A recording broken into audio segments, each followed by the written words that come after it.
North Korea has test launched another ballistic missile, the first since September. The Pentagon said the missile went higher and farther than any North Korean missile tested to date. Chinese warned North Korea to stop activities that heighten tensions in that region. And in Hawaii, officials conducted the first civil defense drill since the Cold War, testing nuclear attack warning systems. A possibility of attack today is very remote, but we do believe that it's important that we be proactive. Now let's listen to the reaction of President Trump and Defense Secretary Mattis at the White House less than 3 hours after the North Koreans launched that missile.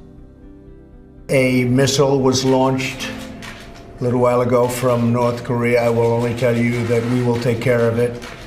We have General Mattis in the room with us, and we've had a long discussion on it. It is a situation that we will handle. It went higher, frankly, than any previous shot they've taken. It's a research and development effort on their part to continue building ballistic missiles that could threaten everywhere in the world, basically. Joining us now to discuss this development is CBN News national security correspondent Eric Rosales from Washington. Eric, what can you tell us about this one? It seemed that Mattis was a little more concerned this time.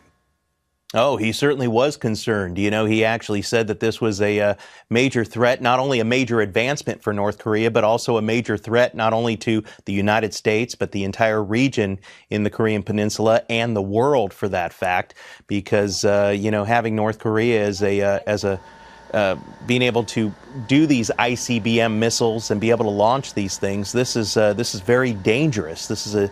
We're talking about a madman over there.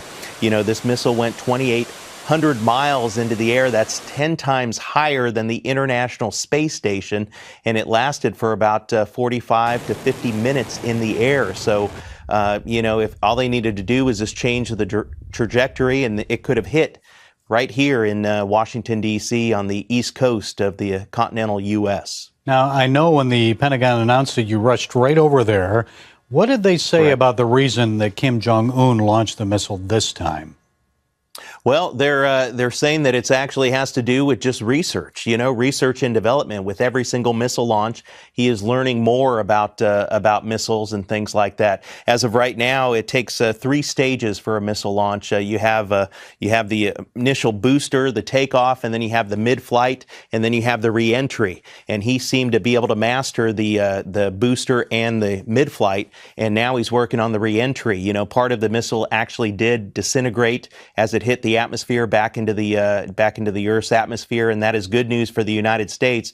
But all experts say that it's only a matter of time before he's able to get that trajectory just right to be able to come down and make it through the Earth's atmosphere and bring this ICBM possibly to the United States. So testing, perfecting, testing some more. It is all about perfection, exactly. And I understand he wanted to send a message to China because China's cracking down now and endorsing and following the sanctions. And after the meeting with President Trump, the Chinese didn't seem too happy about it.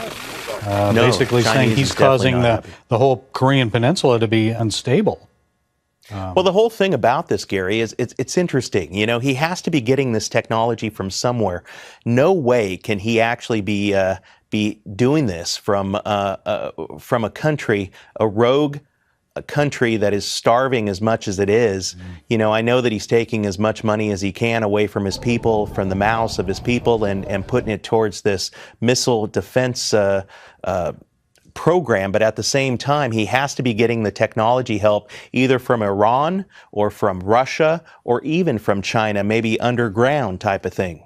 Yeah, through the black market, maybe. Exactly. Now, while Mattis and the president seem quite concerned, Eric, nothing they've done so far has seemed to stop Kim Jong-un from testing. Why is that? Well, I tell you what, it's like, you know, we're not dealing with a sane man. You know, when you think about all the other leaders in the world that we've had missile defense talks with and things like that. We're dealing with people who are worried about their own people and protecting their own country. This is a guy who is willing to just starve his own people, put his own people in prison for even in believing in the name of Jesus and believing in the name of God. You know, he would rather have them sit and starve and die. And I just can't believe that these people are so brainwashed that they are not going to have some sort of a coup or rise up and take him out of power. But as you heard from the president, we are ready. We do have plans in the works to take him out. Well, I think the people don't respond otherwise is because they risk death and imprisonment. And we saw them applauding this missile launch in Pyongyang. But I think they do that because they're worried about their own safety. So what now, Eric? I know that we had a couple members of the Senate were saying, boy, I think it was Lindsey Graham, actually. Lindsey Graham was actually saying that we're going to go to war. Yeah, if something doesn't change. So what might we do in response? Well, as we know, we're still taking the diplomatic efforts. You know, I did speak to members of the Pentagon. They tell me that they do not want to go to war, but they are willing to go to war at a moment's notice, and they are ready to fight tonight. That's what they keep saying. But, you know, I tell you what, Lindsey Graham, he kind of spelled it out there that we cannot let this guy continue with having missile abilities and nuclear missile abilities and be able to put the threat on the United States and continue with his leadership. We're going to have to either, you know, the United Nations Security Council, they're having an emergency meeting trying to figure out what exactly is going to be the next step because sanctions aren't working. You know, we're already cutting him off from many of the imports that are coming into the country. From sources there, I'm hearing that gas lines are long, people are running out of gas, people are starving to death. But at the same time, he's not stopping this ballistic missile program of his, and it's going to come to the point where we're going to have to step up. And I possibly believe with Lindsey Graham that we're going to have to do something. Yeah. Well, I'm sure you'll keep us on top of it. And Eric, you got it, Gary. A lot to pray about, isn't there? Yes, certainly a lot to pray about in the coming days. Yes, in the coming months. Thanks for your insights. Thank you, sir. The Iranian Navy has once again made major breakthroughs in its defense capabilities. The force attained self-sufficiency in producing important military equipment and systems to mark this year's National Navy Day. Iran's National Navy Day is observed every year to celebrate the latest achievements and the role of the naval forces in the country. This year is not an exception. The Navy has unveiled 8 new equipment.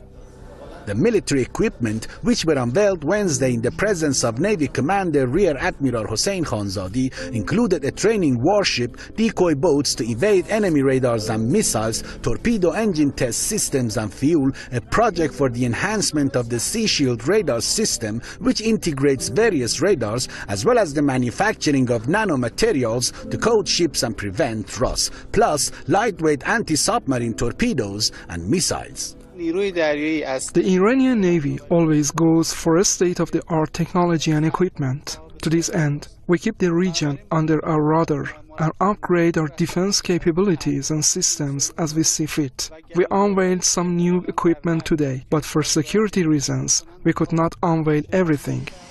Elsewhere in his remarks, the Iranian Navy commander dismissed Western media claims that the presence of Iranian naval forces in open waters is for confrontation with the United States. He said the country's military might poses no threat to other countries, insisting that its defense policy is based on deterrence. Our presence in international waters is not for confrontation. These waters belong to everyone, and we have every right to be there to protect our interests and natural resources as well. The U.S. Navy no longer holds its monopoly over international waters, much less police globe commons. In the next few years, the American Navy will test the growing naval power of Iran and other navies. The Iranian Navy will soon be sending a force to visit Latin America and the Gulf of Mexico. The force will cross the Atlantic and stop over in South American countries before flying the Iranian flag in the Gulf of Mexico. According to the newly appointed naval commander, the move will be a demonstration of the country's ability to project power far beyond its shores. Ammar Naderi, Press TV, Tehran. Mosquito nets and anti-malarial medicine are two of the biggest weapons in the fight against malaria. Just ask these African mothers visiting a clinic. During the pregnancy, they used to take good care of us. They are taking our blood sample, they will check our urine, maybe there's malaria, and they used to give us drugs. I feel relieved, I'm okay. The mosquito-borne disease is a ferocious foe. Despite global eradication efforts, around 450,000 people died last year. The World Health Organization, or WHO, says the number of infections increased by 1 million compared to 2015. It did catch us off guard, although we have noticed an increase for the last 3 years. We thought that the increasing use of insecticide-treated nets, as well as the increased use of tests for malaria would cause a decline. The highest number of malaria deaths was in Nigeria, the Democratic Republic of Congo, and India. The WHO says more funding will save lives, as will a change in treatment methods. The number of people who access treatment is not as high as it should be. We have made certain assumptions, and yet almost 40% of children under 5 who should be getting treatment are not getting it at all. The WHO is hoping to reverse the rising trend by ensuring people have access to preventive measures and treatment both in public and private health sectors. Natasha Ghanem, Al Jazeera. Tillerson told an audience in Washington Tuesday that the United States and Europe recognize the active threat of a recently resurging Russia. In view of Russia's Zapad military exercises conducted near the borders of Baltic states in September, our ability to respond to an attack in concert with our allies is more important than ever. Tillerson condemned Russia's military aggression in Georgia and Ukraine and also warned about its interference in political processes throughout Europe. He said the United States is planning to increase its defense budget for Europe and help curb Europe's dependence on Russian oil and gas. The United States is liberalizing rules governing the export of liquefied natural gas and U.S.-produced crude, and we're eager to work with European allies to ensure the development of needed infrastructure like import terminals and interconnecting pipelines to promote the diversity of supply to Europe. Tillerson pledged that sanctions against Russia will remain in place until Ukraine is once again independent and sovereign throughout its territory. The message Tillerson is taking to a NATO meeting in Brussels and an OSCE meeting in Vienna next week is strong, says analyst Klaus Lares. The question, of course, is how much influence does Tillerson have? How much influence does the Department of State still have? We all know it is the president who sets the tone in foreign policy as well. And President Trump has been much more lukewarm about American commitment to Europe. Lares says that the U.S. president has an ambiguous relationship with Russia, and Tillerson's words alone may not reassure the European allies. But he commends Tillerson's message to Ukraine that its future lies largely in its own hands. So the Ukrainian government itself has a lot to do to bring some domestic stability to that part of Ukraine, at least, which is far removed from any Russian interference and far removed from eastern Ukraine. And here the job of the Ukrainian government is large, and it's a very daunting task. But they have to approach that, because how can they expect to get Western support if they are not trying to bring their own house in order? The international relations analyst tells VOA the United States and Europe are right to insist on Russia abiding by the 2014 Minsk agreement on restoring peace in eastern Ukraine, but that insisting on Russia's returning the Crimea Peninsula to Ukraine will not bear fruit. Zlatica Hoke, VOA News, Washington. Girl Guiding UK, this is Breitbart, allows transgender guides to share showers tents with girls. Male guides who identify as female will be allowed to shower with girls during campaign trips. Girl Guiding UK Literature has revealed. That's like the Girl Scouts over there. So they're going to put boys in the girls, and then they're going to put adult men in there as the leaders. This is crazy. This is how the pedophiles get into your life. This is how they take over.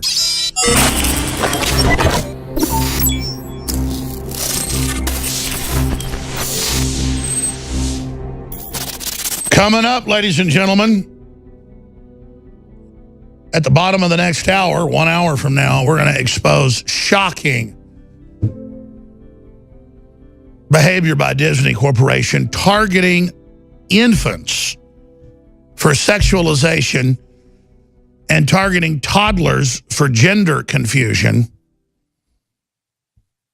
and trying to train toddlers from the time they can first hear someone read to them how to be rebellious and how to break things and how to be bad. We always knew that Dr. Spock's books got pushed telling parents not to raise their children so the state could raise them. We always knew that was part of the plan. That later came out. But, man, these people are just so seditious, and they want to turn your child into a desperate SJW that's all alone, that has the fact that they're antisocial exploited. They want to make them antisocial, chip on their shoulder, losers. And I'll be honest with you, the magnitude of the corruption is really starting to get to me, because the more I study it, the more I see it, and the more they come out in the open, it's like, good Lord, no wonder they don't want to coexist with us. Because they're just completely evil, and I don't want to coexist with them. They're not going to let us coexist. They want to conquer us. They want to conquer everyone. I mean, look at this article.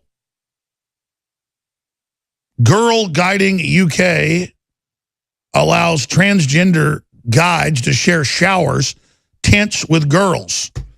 And so it is adult men that identify as girls. When your girls are basically in the Girl Scouts, the UK equivalent, naked man who identifies as a woman takes a shower with your daughters. Remember Como of CNN this year?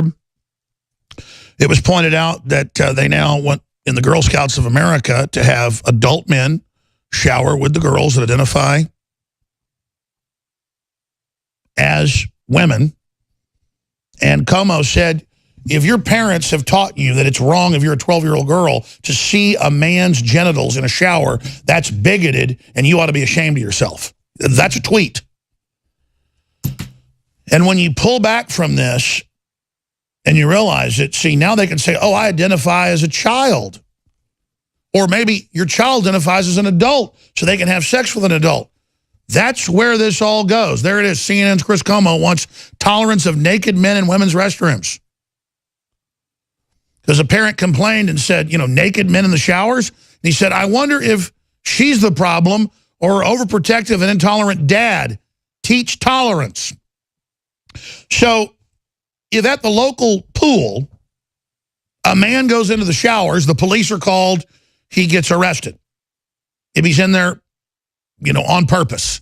I think we've all been in a hurry or whatever and walked into the wrong restroom. I've seen a woman do it on me. I've walked into women's restrooms, I think, a couple times. You know, you're at the movie, you're running back, you kind of just run and you go, oops, no urinals in here, kind of pull back. But if you're going in there to the women's showers, taking your clothes off, you know, trying to get in there, and you identify as a woman, and then I'm hateful because I don't want my daughters to be freaked out by that. I mean, my daughters don't walk in when I'm taking a shower. I don't walk in when they're taking a shower. After they're like the age of, what, 3 or 4? Hey, bathroom's private, and you don't come in the bathroom when I'm in here. Sometimes they'll pop their head in. Dad, can I go to my friend's house? I'm like, this is one of my pet peeves. I'm like, even though they're not in the shower, they're in the bathroom sticking their head in. I'm like, get out of the bathroom. I've asked my wife. We got multiple bathrooms. If I'm in the bathroom, go to another bathroom, vice versa. The whole point is, it's about rubbing it in your face where you have no privacy. It's what the police state's about. It's what the surveillance is about. It's what the iPhone's watching you and the droid's watching you. All of it is about this. And if they can get away with putting men in girls' bathrooms, the sky's the limit. And this is going to tie into what's coming up next hour. Girl Guiding UK, this is Breitbart, allows transgender guides to share showers, tents with girls. Male guides who identify as female will be allowed to shower with girls during campaign trips. Girl Guiding UK Literature has revealed. That's like the Girl Scouts over there. Official guidance distribution by the organization, which applies to girl guides between the ages of 5 and 25, tells guide leaders, that's adults, camp leaders, to let transgender members share changing rooms, toilets, tents, and cabins with girls while away on excursions. Yes. Really, I mean, in the Girl Scouts, you don't even have the camp leader that's an adult sleeping with you. I mean, in the same area. The move came as a 107-year-old organization updated advice regarding male guides who identify as female demographic. It was revealed in January is now being admitted to the girls-only organization. And get ready for this. Full-grown men will shower with your daughters. And they're going to do it, and you're going to take it. You notice from Australia to Germany to the UK, it's a unified program. And the Russians have national TV shows exposing this, showing government documents that we cover where they're meaning to break up the family. That's why they hate the Russians. The Russians have said no. Not because they're perfect. They're just not completely turned over to destroying the natural order of the universe. The new best practices program adopted by primary schools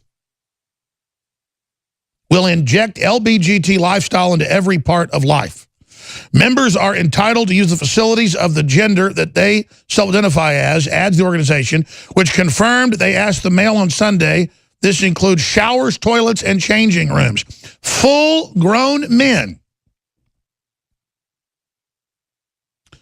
will now shower with your 5- and 6-year-old daughters. By the way, everybody knows from Boy Scouts or Girl Scouts or camp that you have camp showers for the adults, men and women, but it's separate. And then you don't have the camp counselors, female with female or male with male. You don't have adults showering with your children.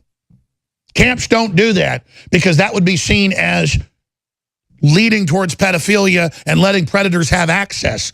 But they're going to get over that bridge, you see, by saying, oh, well, they're adults, but they identify a man as a woman or a woman as a man, and they're going to take the shower with your children, and they're going to have access because they're a special group. Hell, they might identify as a child that day.